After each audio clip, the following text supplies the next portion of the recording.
हमारे साथ है केंद्रीय खाद्य प्रसंस्करण मंत्री पशुपति कुमार पारस जी। रांची आए हुए हम सीधा उन्हीं से बात करते हैं। स्वागत है पशुपति जी आपका झारखंड में। और झारखंड बिहार तो हमारा एक ही था।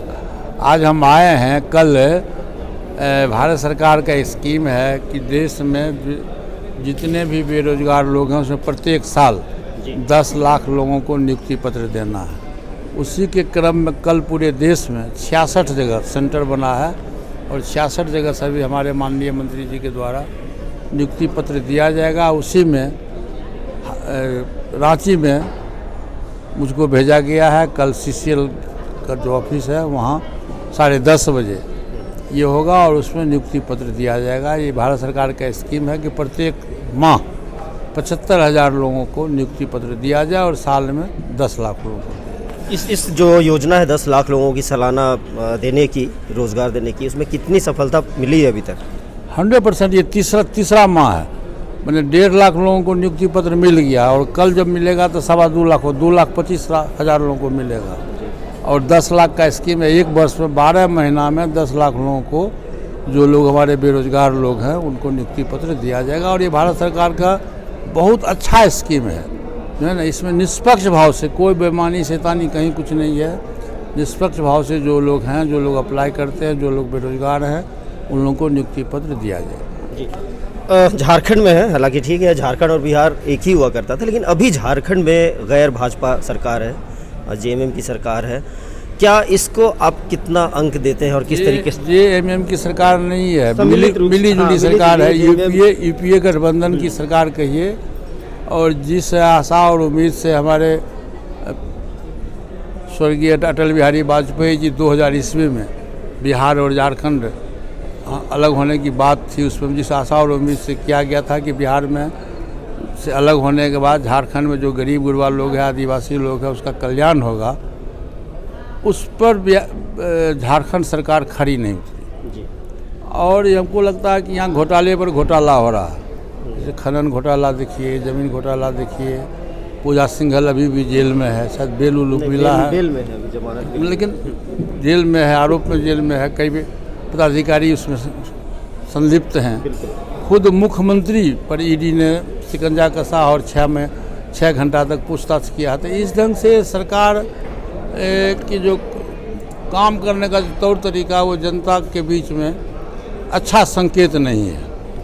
अच्छा संकेत नहीं है। अभी 1932 के खतियान का मामला जोरों पर है कि जो 1932 का खतियान जिसके पास रहेगा उससे ही झारखंडी माना जाएगा। नहीं, ये जो 1932 का जो मामला है, मेरे हिसाब से ये न्यायोचित नहीं है, उचित नहीं है। इसलिए कि 1932 में बिहार और झारखंड एक था, ठीक ना जी। बिहार झारखंड एक था और लगभग 90 वर्ष की बात हो गई। तो 90 वर्ष पहले की बात है। वो कहते हैं कि 1932 में जो लोग थे उसी को हम झारखंडी मानेंगे। तो उसमें बिहार और झारखंड एक लोग थे। झारखंड के लोग बिहार में बसे हुए थे, बिहार के लोग झारखंड में बसे हुए थे। आज भी बिहार के अधिकांश लोग झारखंड में बसे हुए हैं। तो ये तो बेईमानी न होगा जी। इसलिए ये होना चाहिए, निष्पक्ष न्याय होना चाहिए कि 2000 ईस्वी में जब बिहार और झारखंड का बंटवारा हुआ, उस समय से जो ज़मीन है, जो खतियान, उस हिसाब से 2000 ईस्वी के बाद से लोगों को सुविधा होना चाहिए। ये निष्पक्ष माना जाएगा।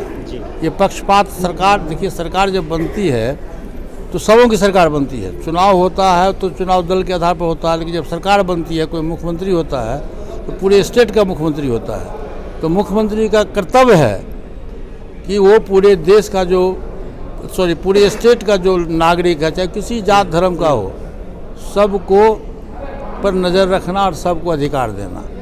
ये बेईमानी होगा हमारे हिसाब से। इसलिए हमारी पार्टी का डिमांड है, हमारे प्रदेश अध्यक्ष राजकुमार राज जी बगल में बैठे हुए हैं, हमारी पार्टी का डिमांड है कि जब से बिहार और झारखंड अलग हुआ तब से इस सुविधा मुहैया करें। आखिरी सवाल है, आने वाला जो साल है चुनावी साल है लोकसभा के लिए, और देश में एक कहा जाए तो प्रधानमंत्री नरेंद्र मोदी के खिलाफ एक विपक्ष जो एकजुट हो रहा है। हालांकि अभी तक कोई चेहरा सामने नहीं आया, क्या लगता है आपको? कोई विपक्ष एकजुट नहीं होगा।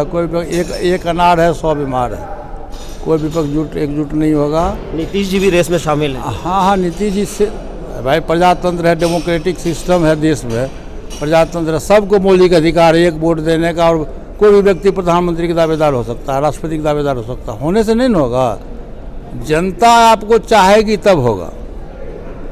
जनता की इच्छा क्या है? जनता की इच्छा आज के तारीख में आप देखिए, देश आज़ाद हुए 75 वर्ष हुआ, इतना अच्छा प्रधानमंत्री देश को आज़ादी के बाद से आज तक नहीं मिला, जिसको विश्व भी लोहा मानता है। और विश्व का जो भी सर्वे हुआ है उसमें सर्वश्रेष्ठ नेता माना गया है नरेंद्र मोदी जी को। और नरेंद्र मोदी जी एक ऐसे प्रधानमंत्री देश को मिला कि गरीब के लिए, शोषित के लिए, दलित के लिए, पिछड़ों के लिए, किसान के लिए, नौजवानों के लिए, महिलाओं के लिए, सबके हित बात उन्होंने की। गरीब जो है देखिए, उसको 5 लाख रुपया इलाज कराने के लिए मिल रहा है।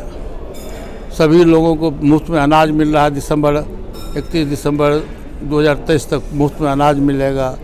मेडिकल कॉलेज, इंजीनियरिंग कॉलेज खोला गया, रोड, सड़क, बिजली की व्यवस्था की गई, वृद्धावस्था पेंशन मिल रहा है, गरीब को इंदिरा आवास मिल रहा है, और क्या चाहिए। इसलिए ये प्रधानमंत्री जी जो है वो लोकप्रिय प्रधानमंत्री हैं। और 2024 में जब लोकसभा का चुनाव होगा तो 2/3 बहुमत से एनडीए की सरकार बनेगी और तिवारी देश के प्रधानमंत्री परम आदरणीय नरेंद्र मोदी जी बनेंगे।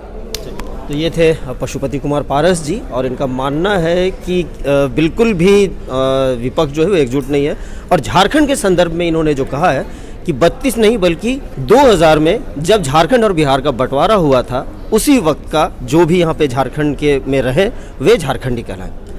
सहयोगी रीति के साथ निलय सिंह, लाइव लगातार रांची।